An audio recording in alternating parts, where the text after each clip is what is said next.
د بنیر نیوز والو شکریه ادا کوم او د دې نوجوانانو شکریه ادا کوم چې په دومره شارټ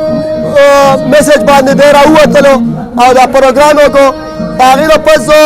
د انډیا ته او د پاکستان چې څومره دشمن ملکونه دي هغوی ته دا پیغام ورکوم چې د پاکستان قوم فوج او چې کومې نورې ادارې دي حکومت سره په دې څه حالات کې ولاړ دي او دا ورته پیغام ورکوم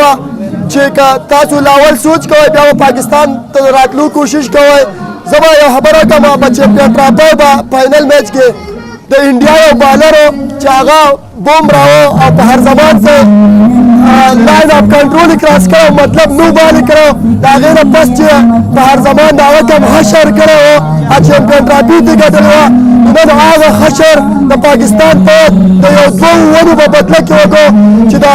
انډیا کوم دوه جازونه تبا کړو او درې پایله دی ولول دا د هغې زنده مثال دی. زه انډیا والا ته وایم چې بیا د داسې حملې کولو نه مخکې زل پیرې سوچ کوئ.